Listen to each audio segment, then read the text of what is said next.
of faith is disturbing. Believe it.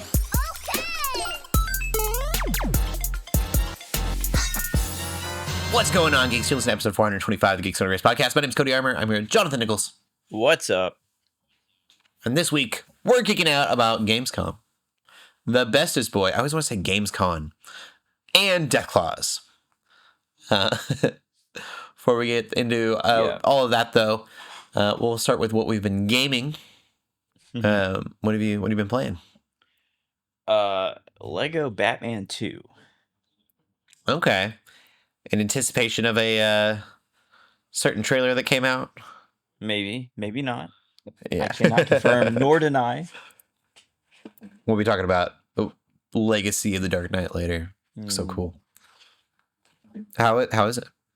It's good. It's I played it when my little brother was like maybe 4 or 5. It had just come out. Mhm. And I played it with him. And I thought, hey, this is pretty good. But I was also in my like edgy teenage years, so it was a little too kid friendly for me. I had long hair and it was over my eyes. And I was like, I like my Batman dark, and serious, and brooding. Now that I'm playing it, it might be the best Gotham City in any Batman game. That's so funny. I think Bruce Wayne would approve of your initial reaction. Yeah, probably. I I only wore black and gray.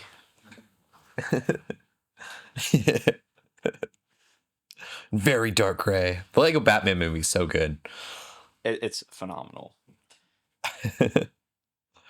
I wonder, so you played Lego Batman 2.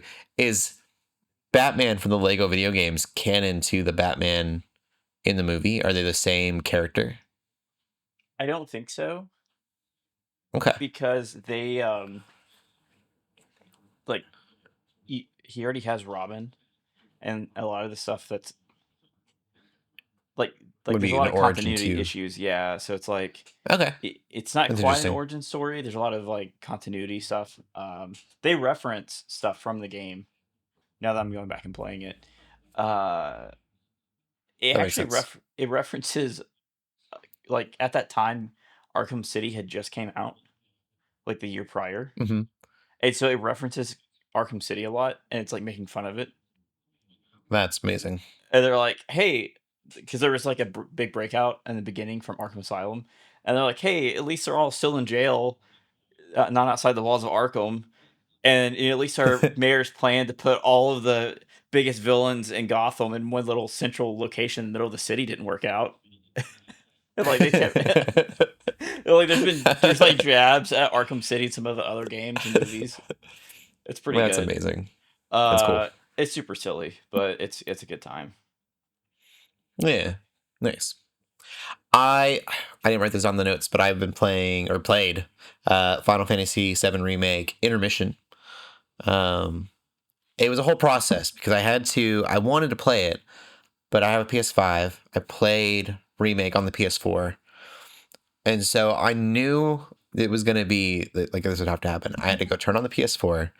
I had to update the PS4. I took an hour nap, and then I had to wait 10 more minutes after that nap to like finish the PS4 updating so that I could update Final Fantasy VII, which didn't take too long, on the PS4 so that I could upload the save file, and then I could download that save file to the PS5 version. That's a lot. And I was like, it's so involved to get this save over, but I did, which I probably didn't need to do because the intermission stuff really doesn't have anything to do with the actual save file of Final Fantasy VII. I'm glad I did it. I'm sure in the long run it'll make more sense when I get Final Fantasy Remake 2. But it's a lot of fun. It's pretty short. I beat it in a day, but I did take like maybe 6 hours. I just that was what I did Monday instead of recording the podcast. You had something come up, and so I just was like, oh, I'll play a game for a while. I haven't sat down and played a game straight through like that in a long time. Usually video games for me are a 1 hour a day thing if I get that. Yeah. So it was really cool to just completely go in on the game and play it. It has some really cool nods. I wish I knew more about Final Fantasy because my wife was freaking out at some of the reveals that happened in the game. I guess it's got some really cool references. Everything looked cool aesthetically. I think the ending is it's trying really hard to pull at your heartstrings. It's Final Fantasy. They want to make you sad. Mm-hmm. And I like you get to the end of it and you're like, okay, all right, like of course. But yeah, makes me really want to play the sequel, which I didn't hear a lot about. I don't know if it was good or not. Final Fantasy VII Remake was great. Yeah, I don't know. Isn't there a third one coming out soon? Mm-hmm. Yeah. Or in the works. I don't know if it's coming out soon. I haven't seen anything about it, but I've been worried. I heard so little about 2 that I was worried that 3 may never come out. That would be a travesty. I don't know what it's called. Is it Rebirth? I think Rebirth is 2. No, Rebirth.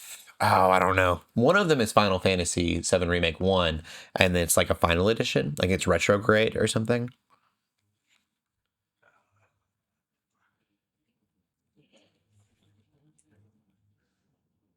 All games, maybe. I don't know. I'm trying to find it.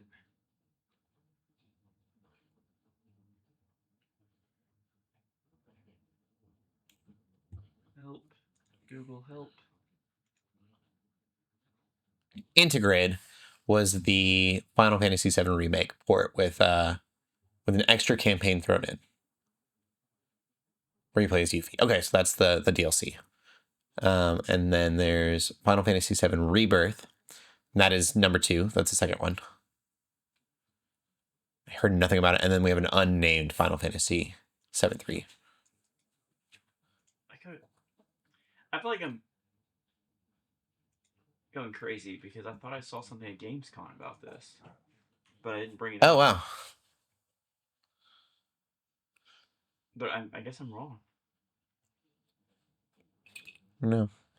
I think what threw me off, it's Final Fantasy VII Remake Intergrade. And it was like, that doesn't tell me that that's your ultimate edition of that game.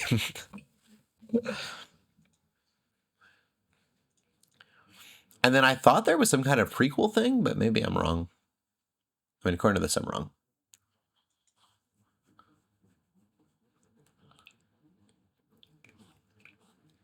But anyways, that's what I played. We can get into the gaming news. There's quite a bit of gaming news. I'll let you take it away. Much. Do you like the Bible? Do you like video games? Boy, do I got news for you. You can play Bible Adventures and High on Life too. Possibly one of the most accessible ways to get it at this point. 2 + 2 here is not equaling 4 in the math of this, but okay. If it fully emulates retro games, including Bible Adventures, which is blowing my mind. Yeah. And it's like it's a virus, goes through and messes with your settings, and then opens that game in your settings. Which is amazing. Oh, I will say, you can play Bible Adventures online. There is a more accessible way. I didn't know it was that easily to get to.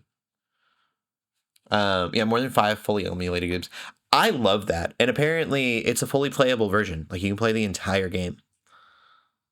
I never played it beforehand, which is awesome. I have it on the NES if you want the full experience sometime. Wow. It's cool. Not a great experience. You know what? But it'd probably play better, honestly, on High on Life than an NES. Are you a good Christian unless you play it? Right.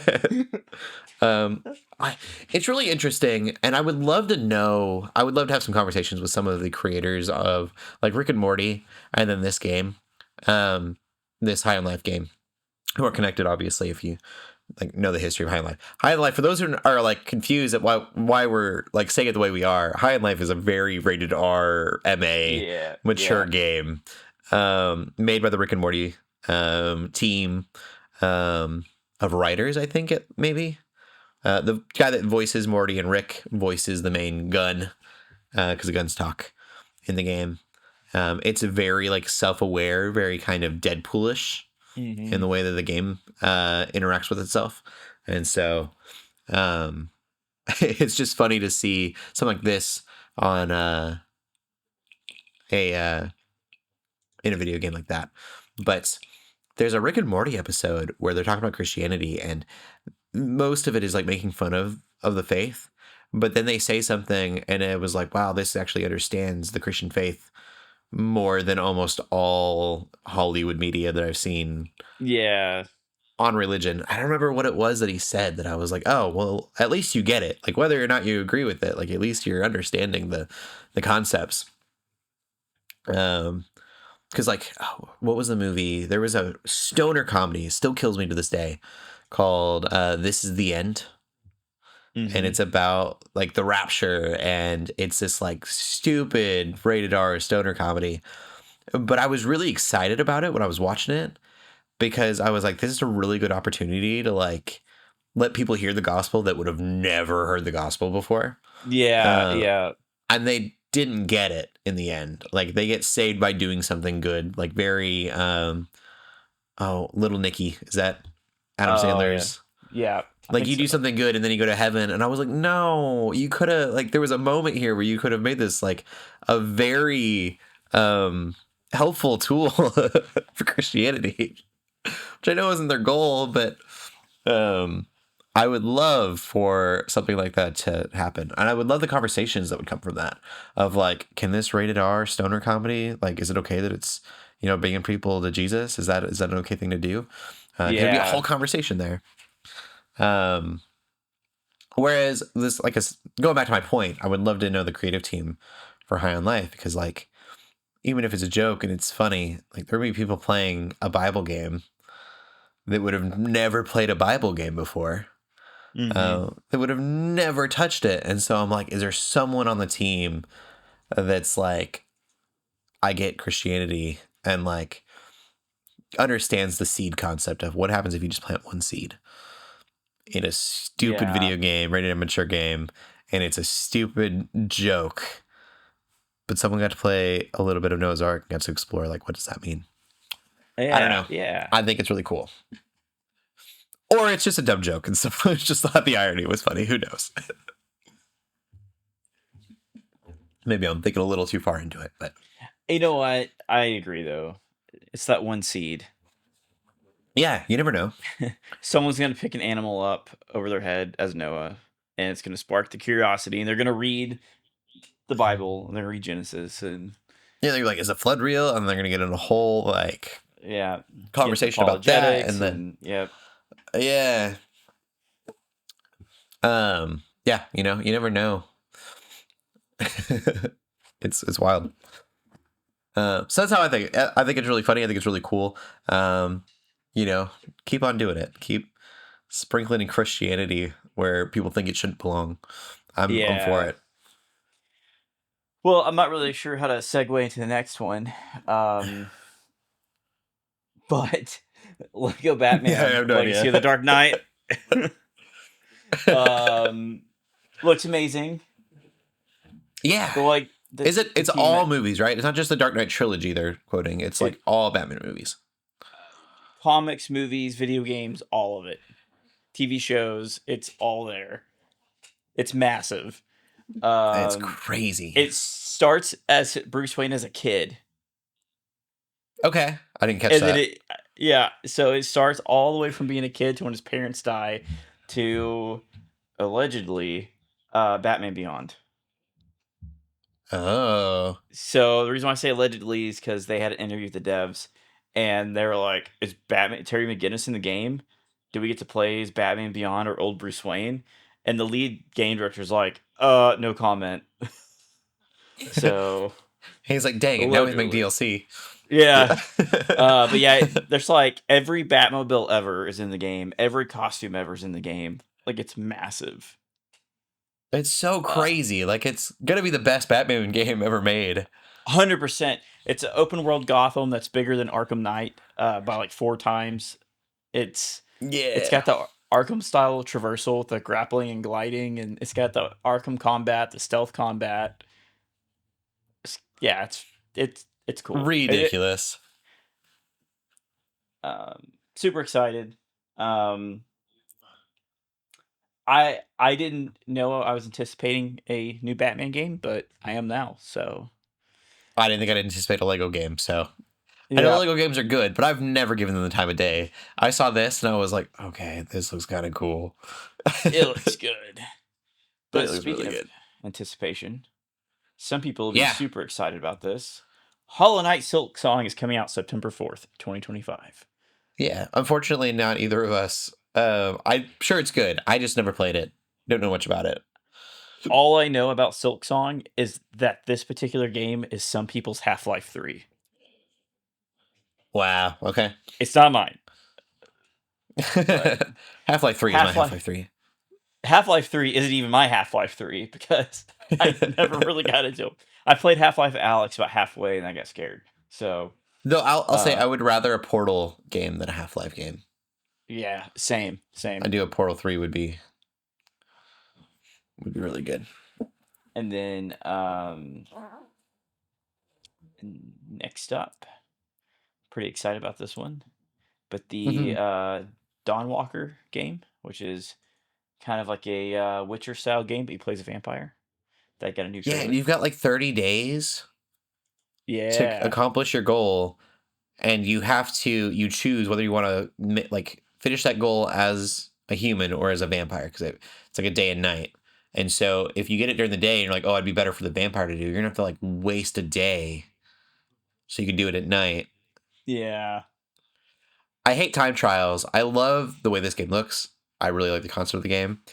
I played Majora's Mask with a strategy guide because I couldn't do the pressure of like losing. It doesn't look like you lose in this though necessarily if you don't get to the no, end correctly. It just like will impact the story. So I'm really interested in how that all goes.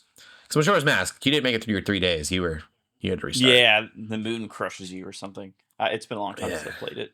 It's been like probably 2 decades since I played it. It Not was quite. awful. You had to get through a dungeon. You had to do the dungeon in time. If you didn't get the dungeon done in time, yeah, like you said, the moon would crush you, and then you got to do the whole dungeon all over again. And the entire game is just playing on a time trial, and I hate Yeah, time trials. I remember liking how dark it was, which some people Yeah, hated. I like But the mood. But then I got Twilight Princess, and I was like, this is amazing. yeah, exactly. Not a lot of people like Twilight Um, Princess.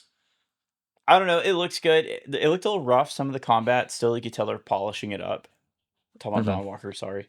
But I think I'm excited. I think it looks great. It was cool, yeah. It definitely feels like old Witcher. Mm-hmm. Like it does. It looks like Witcher 3 before all the HD, polishing that they've done to that game. Yeah, yeah. But it should be cool. We will go on to movies then. What have you watched any movies? No, you made a movie. I know. I made a movie. So I Yeah, you're signed like, up I'm for aware. a 48-hour film challenge, and two things that go through my head when I sign up for these, the Mhm. day of, is, hey, this is really cool. Why am I doing this to myself? So leading up to it, I thought I had a pretty sizable team.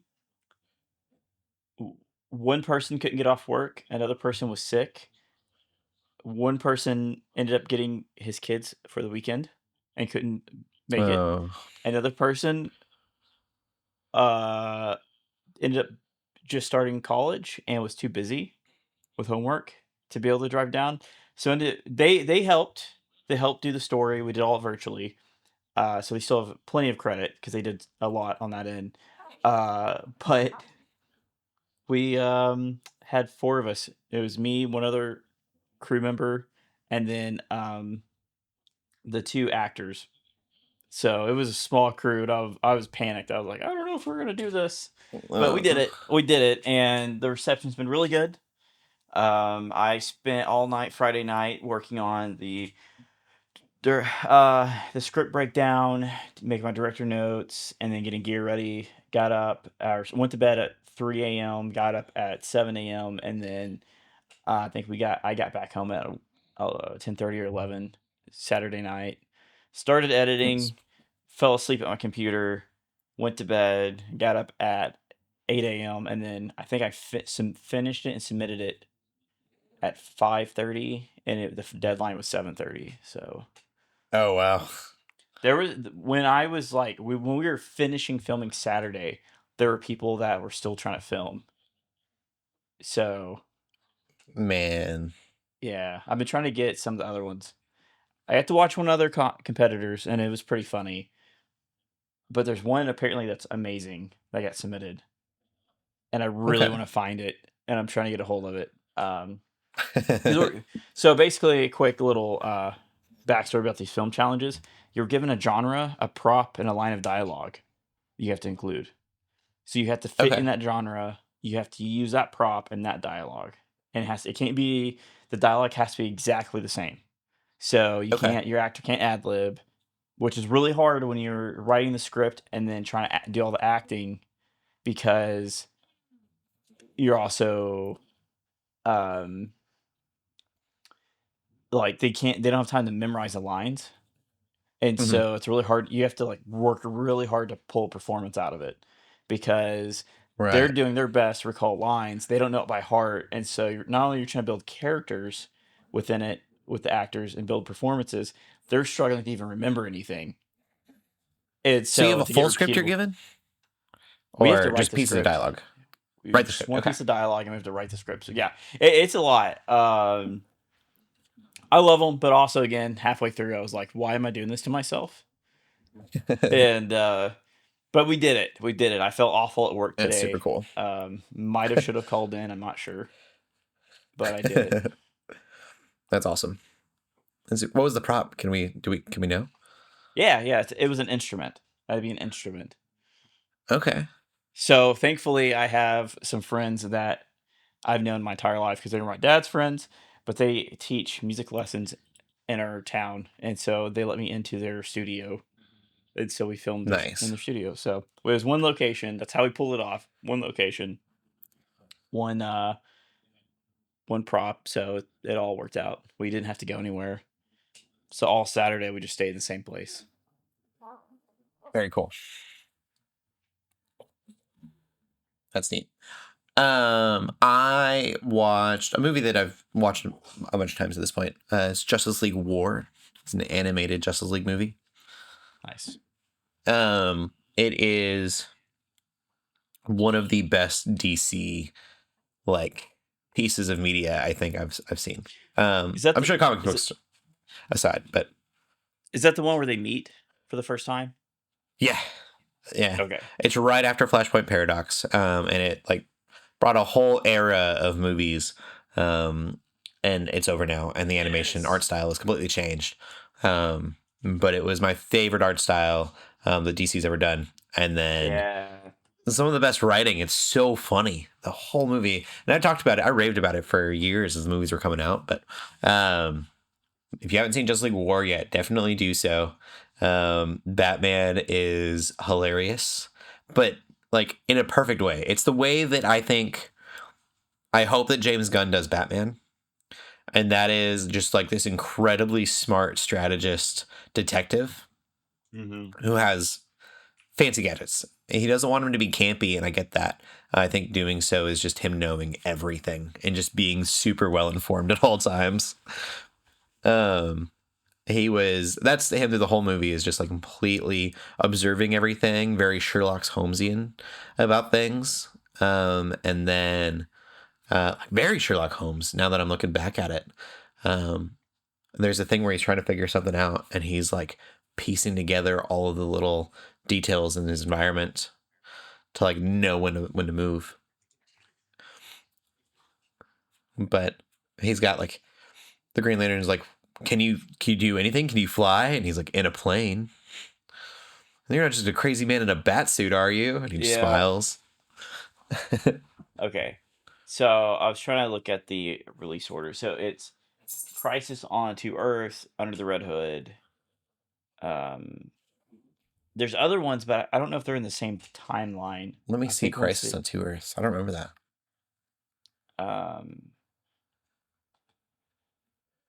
Then when they get to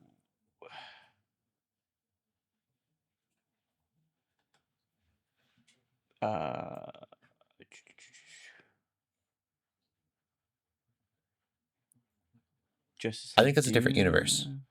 Is it? I think so. I was thinking it was right before they did the reboot. I think it's Flashpoint Paradox, and then Interesting. I'm Wikipedia may be wrong in their list here because I was. Here's Flashpoint Paradox, Superman Unbound. Because they did the Dark Knight Returns. Because I thought they did a. I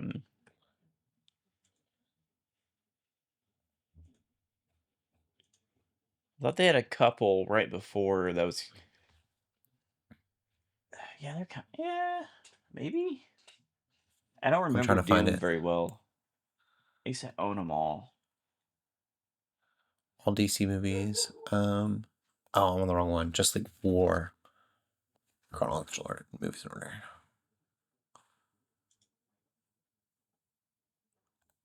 Man, I do not remember this movie. Here it is. So it was the Flashpoint, just like the Flashpoint. I never watched that. I believe that's a different art style, if I'm not mistaken. And then it is where to go. You were just there. Justice League War, and then it's Son of Batman. Justice League Throne of Atlantis, Batman versus Robin, Batman Bad Blood, Justice League vs. Teen Titans, which is really good. Suicide Squad, Hell to Pay, Justice League Dark, also really good. Teen Titans: The Judas Contract, The Death of Superman, Reign of Superman, Batman Hush, Wonder Woman Bloodlines. There was a Wonder Woman movie. I thought there was. Justice League Dark Apocalypse War, and then Constant House of Mystery. I don't know what that is. Did you watch Soul of the Dragon? Solo the Dragon? Soul of the Dragon, Batman. Soul. No, I don't think so. It's like super campy, but it's like in the 1970s. Okay. I tried watching something like that. It was a Catwoman. But it was too campy for me. It was trying to be very like 70s or like very 80s anime. Also, the Dragon looks great. But yeah, all of the Justice League War movies, and then like Teen Titans versus Justice League, and then Justice League Dark. Batman like goes with the rest of the Justice League Dark team. And there's a scene where these ghosts are coming up at him, and he's like, "Boo!" and the ghosts run away, and it's just so great. I don't know. The writing in those shows were amazing. I think Justice League War should have heavily inspired the Justice League, the Joss Whedon's Justice League, or Snyder's Justice League. I mean, people are giving me heat for that one. But I don't think Superman was really done right. Superman is this very edgy character. I think because of Man of Steel. I think it was like informed. And the new 50. Yeah, and the new 52. Oh, the new 52. Super edgy. Yeah. Okay. Well, and I think that's what it was. The new 52 is like the animated universe was the new 52 universe animated, so that makes sense. It's they're all directly inspired by each other. It's like Superman, like Batman and like or Green Lantern and Superman are fighting, and then Superman like comes right up on Batman and is like, "What can you do?" He's like just ready to tango, and it's like, okay, Superman doesn't act like that. Yeah, it's definitely. People hated the new 52 Superman so much they eventually killed him off and brought back the pre-Flashpoint Superman in the comics. Oh wow. Yeah. So. Dang. Yeah. Yeah, he's a little, but the Batman's perfect. Amazing. James Gunn wants to know how to do Batman.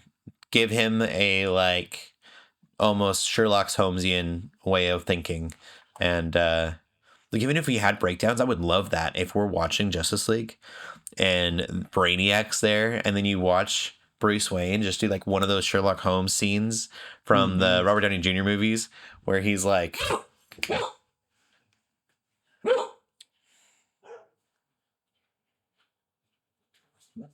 dog, I am recording. I don't know how, You but good? my dog heard your dog. And he started barking in the other room. I'm not even going to cut that. I think it's awesome. Okay. Cool. All right. But yeah, I think that's how you make Batman not campy in that universe, is just Yeah. completely capable and really, really smart. I Like, agree, how does he yeah. go against giant aliens and things? He's smarter than he should be. Mm-hmm. That'd be cool. Yeah. I could go on forever about that, but we'll never get through the rest of the movie news. Yeah. That's all I watched. The movie came out like 10 years ago. We get into the movie news. We've got a trailer for a movie called Primitive War. Its tagline is "Not a walk in the park," which is so funny because it's a Jurassic Park with guns. Yeah. It's like, do you like guns? Do you like Vietnam War movies? Do you like dinosaurs? Boy, do I got a movie for you. And they just like put it in a blender and blended it up and then poured it into a cup and said, here, drink it. It literally looks like Jurassic. Apparently, they are like in a Vietnam War, and they end up on an island, get washed up on an island, and the island is full of random dinosaurs from random dinosaur eras, which I love. Yep. Jurassic Park kind of made sense that they were able to pick and choose which dinosaurs wanted to come to life, and Yeah. like we just lived with that. They just all happen to be on this island. I guess it's based off of a book. I can't remember when they said the book was released, but I need to buy this book. like an old classic book. And I love the idea. I'm down with more dinosaur stuff. Like, let's make Jurassic Park no longer be be a franchise, but be a genre. I'm okay with dinosaur movies that are good. It is definitely. There's a lot of movies that try. There was that movie with, I can't remember his name, Kylo Ren. That was supposed to be like a Extinction. Is that it? maybe, I can't remember. That was like a sci-fi dinosaur movie. So it looks like the book came out in 2017. Oh, I thought it was like an old classic. Yeah, that's what you would think. Hey, so the movie is at a 7 out of 10 on IMDb. Wow. So I don't know if it released overseas first, and then, or if it's just what's the release date on this? I'm confused because Weird. it doesn't say a release date.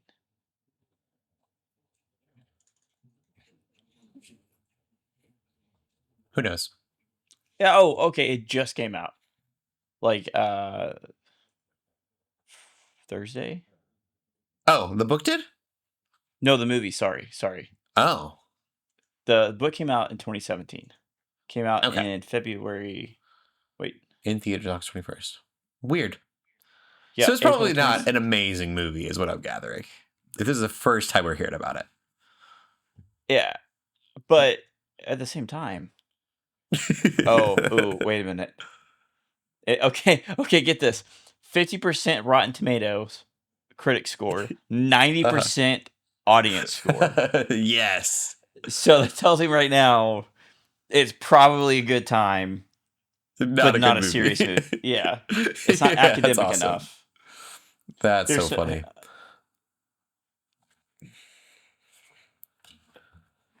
Despite the constant of the soldiers running and gunning their way through war terrain while dodging prehistoric attacks, Primitive War is surprisingly inert. Okay. I've never even heard that review site.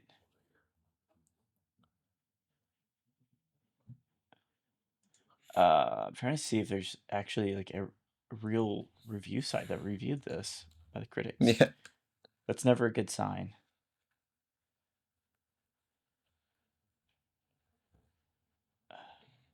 Yeah. I mean, it's only a couple days old, a few days old. Yeah. Yeah, I mean the audience score is like raving reviews. So That's so funny. Cool. Moving on, we have an Archie movie being made with the Spiderverse creators, which I have no thoughts on because I don't know what Archie is. Like, I understand it's a comic, but I always thought it was this newspaper comic book or comic, and then it wasn't like I thought it was like a silly just thing. But then they had that Archie versus Predator or Archie and Predator yeah, comic, and I'm like, I don't know. Archie can literally be anything at this point. I Um, like there's yeah, like okay, Archie's a weird property because like there's some super adult versions of the property, and then it's mhm. like super kid friendly. There was like a kids TV show. I, I don't know. I'm lost. Yeah, I'm for it. Let's sure. I think because they can Yeah. make it whatever they want, and it's the Spider Verse filmmakers. I'm like, okay, do your thing, Spider Verse. Make a weird Archie meets Archie in another. Make an Archie multiverse movie.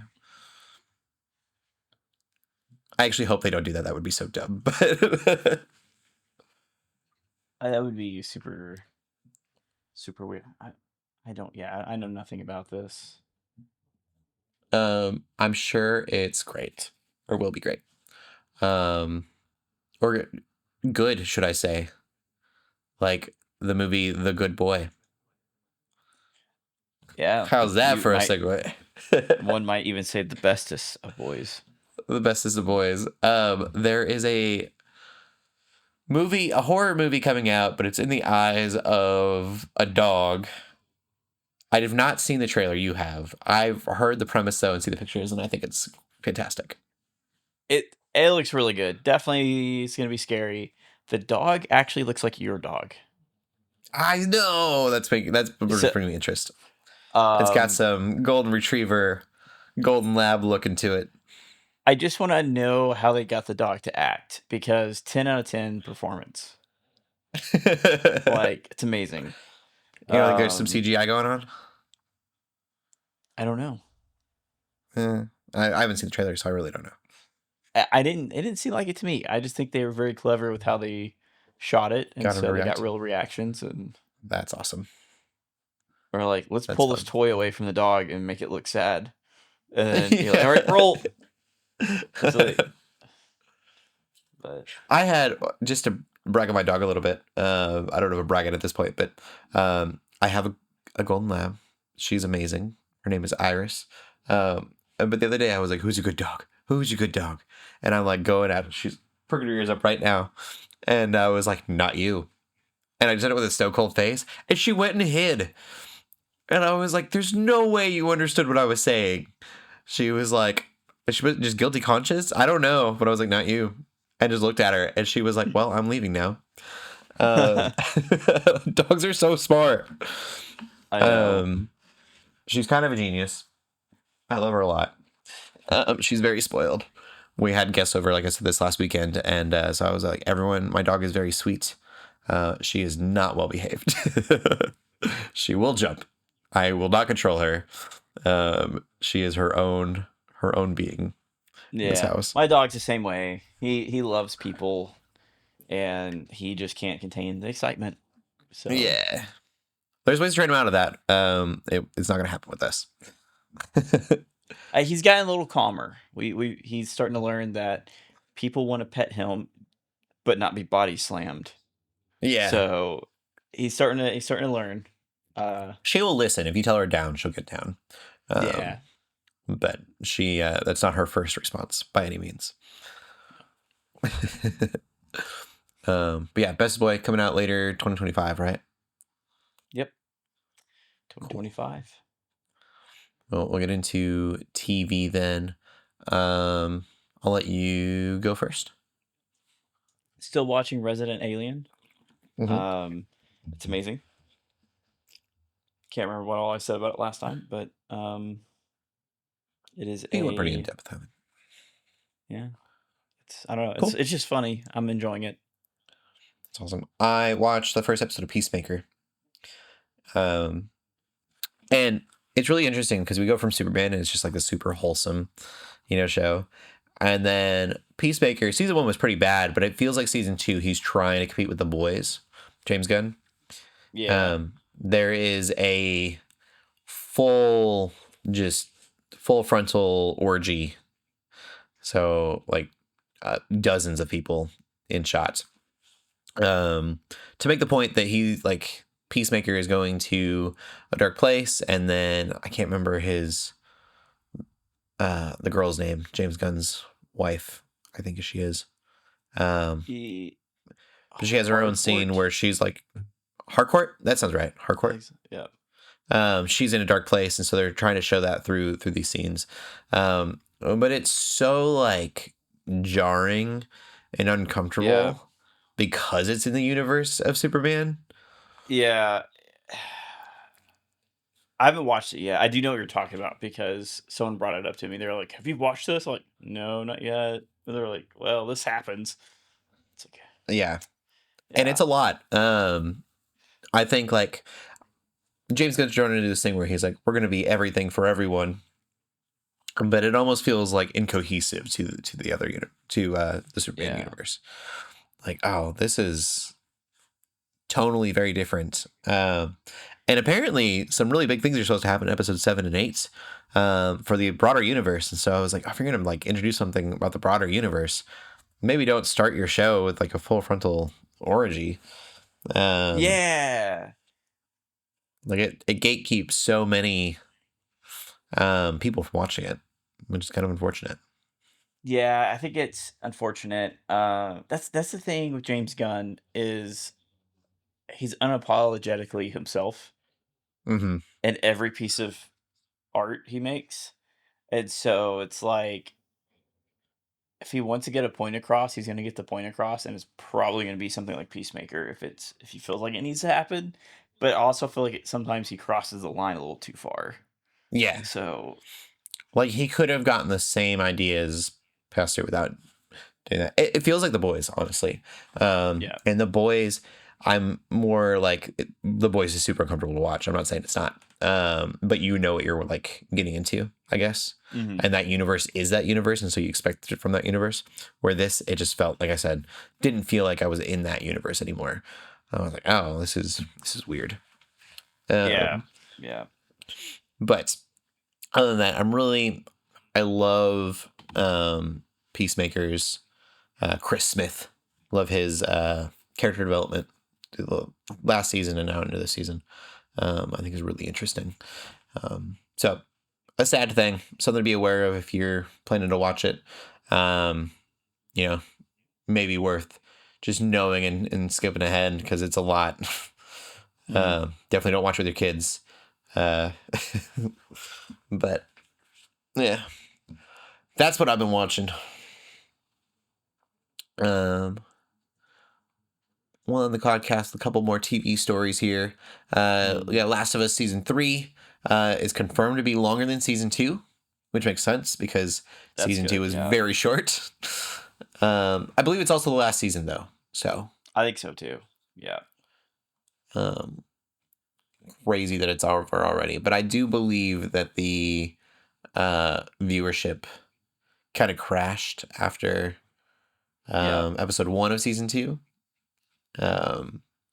So I understand probably wanting to end it up pretty quickly. I do think that. Oh, go ahead. I was just gonna say, there's not supposed to be a third game. Like they've openly said that they're not planning on making a third game. That they told the story, so there's not much more they could do with season 3 or after season 3. Mm-hmm. Especially if they're going to make it twice as long or so. I think you can definitely tell the story. Mild spoilers to the Last of Us game, second game. But I do think they're portraying the villainy of Ellie a lot better in this than they did in the game.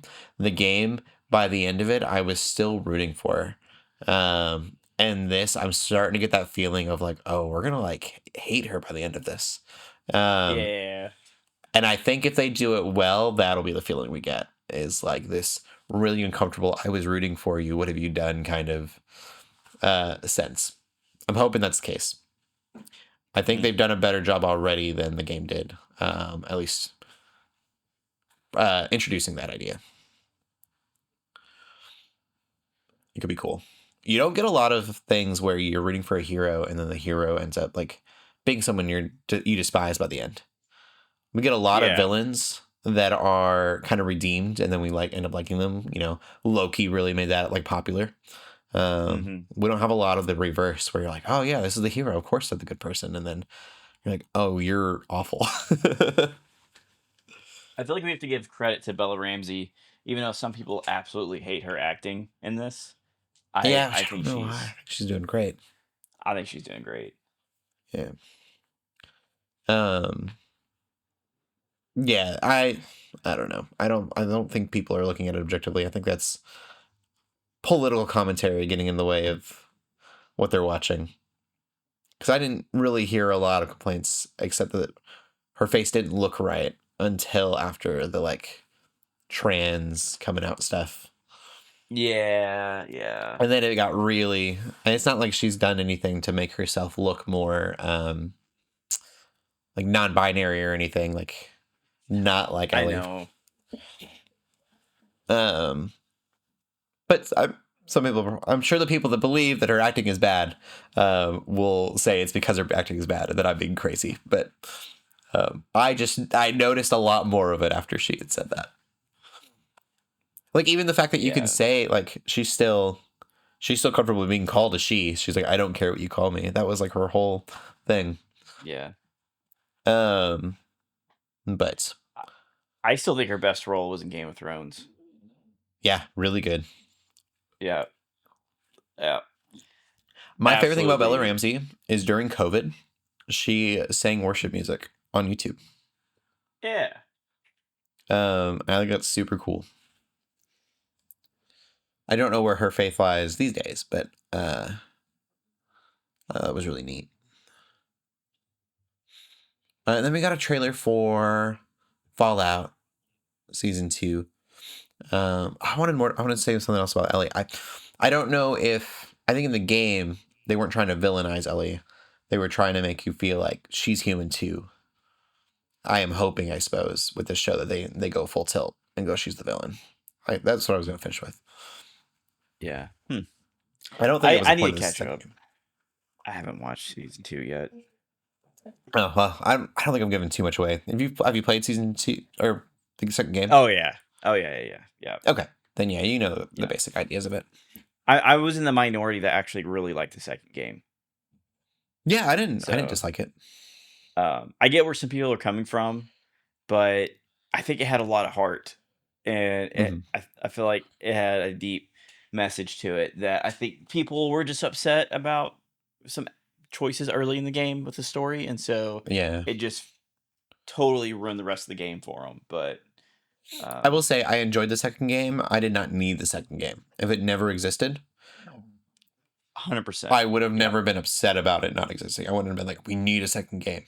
First one was so perfect. But having the second game, I didn't think it takes away from the first one by any means. So I've only played through the second game once. I've played through the first game like 4 times. Oh wow. But I only played through the second game once because I knew they were coming out with a remaster when I played it. And then finally played it. Finally gave in and played it because I was one of the people who's like, I'm not buying this game. This game's awful. And then I actually played it and I was like, this game's amazing. Yeah, it's really I plan on buying the remaster, but I heard they're coming out with Okay. another edition or something. So I was like, I'm hanging on a little bit longer. The game's before I so play it again. long too. Yeah. A it's very long game. But anyways, sorry. That's where I wanted to end there. Fallout 2, we have a trailer. Fallout Season 2, sorry. They're going to New Vegas. Really not New Vegas Season 1? I haven't watched it. No. Okay. So, you haven't watched it? No, I need to. I've heard it's really great. Oh. Yeah. I actually saw the trailer today and was like, oh, I really need to watch that still. Are you a Fallout fan? I mean, not a huge Fallout fan. I really enjoyed Fallout 4. I played a lot of Fallout 4. But I never played New Vegas, so. So Matthew Perry is in New Vegas. And he's actually the villain in New Vegas, one of them. Okay. And so season 2 takes place like 10 years, 15 years after New Vegas takes place. So I'm hoping they have an Easter egg for Matthew Perry. Okay, that's cool. No, it looks good.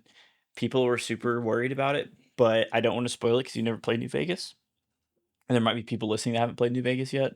But it kind of seems there's like multiple canon storylines, and it seems like they're going with a very particular one. So yeah, I heard that. Ending. Sorry. So there's like all these. Don't know what that means, but I heard it. So there's all these endings in New Vegas, and each one changes the outcome of the story, right? And so it seems like they've picked one. They're like, this is the canon one. Doesn't invalidate your choices in your playthroughs, but this is the one we're going with, so we can tell a story. And some people hate it, some people love it. But I'm mutual. I love New Vegas is my favorite Fallout, but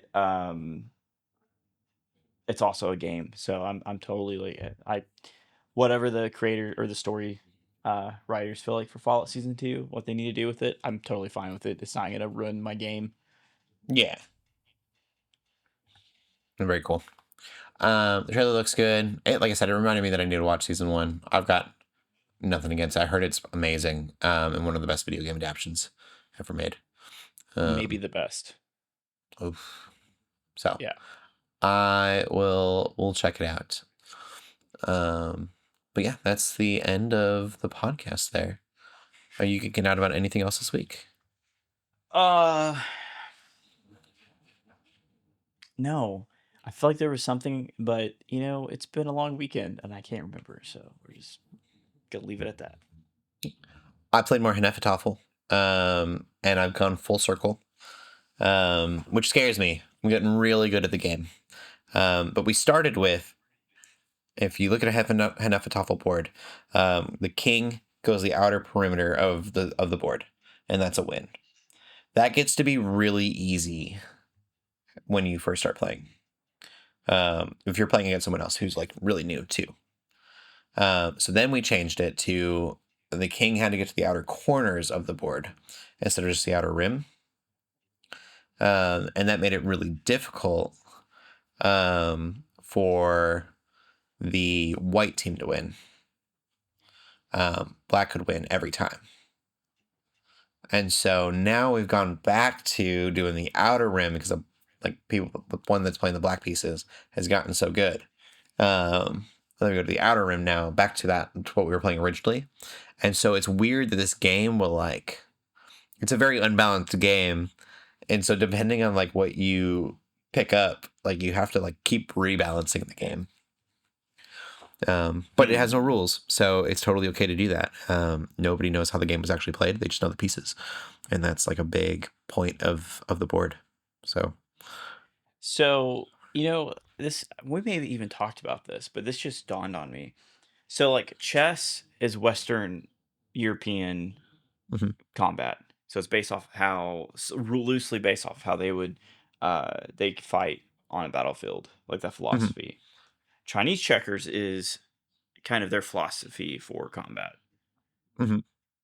Allegedly, that's what I've read before, and it made sense to me. I wonder if this game would be how they fought, their battlefield concepts. Probably, because it's very siege heavy. Okay. And Vikings were doing a lot of sieging, and a lot of taking over fortresses. So the king is trying to escape, by getting to the outer border, and then the black pieces are trying to surround. And then there's even there's a move that's called a shield wall. I don't know if it's historic that they do that or not, but you literally create a barrier around the pieces so they can't move. And it creates a shield wall and closes them in on the board. So I could see that for sure. There's a lot of like I, Viking concepts. I still need to play it, but Yeah, you I gotta come over haven't. sometime and Yeah. play. What you need to do is like I'd love to play with you, but maybe bring your wife over so that you guys can play both as novices. 'Cause like I said, it does get really unbalanced if you start to like. It's like going against someone who's played chess a lot, who's never played chess. Like the person who plays chess a lot can really kind of like mop the floor. Okay. And so it would be more fun, I think, to play with someone at like the same skill level. Okay. But that said, I can also do things, like I said, to balance it out so that it is harder for me to play and easier for you to play, depending on which team you choose. You said there's a phone version, right? I need to Yeah. look at the App Store. I would get in on the App Store. I think it's free. And then play as black a lot to watch how white plays and create a diamond around the board. It's the best strategy. You just work your way out of making a like complete diamond from base to base. I look up how to spell it again. HNE. Hnefatafel.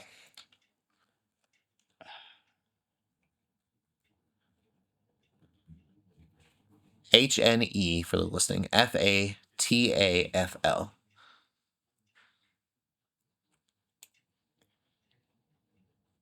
E.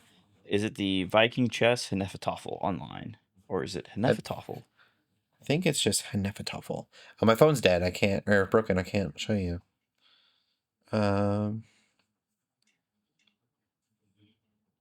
There's one that's 2D and one 3D, so. Mine's 2D, if that's helpful. Yeah, that's very helpful.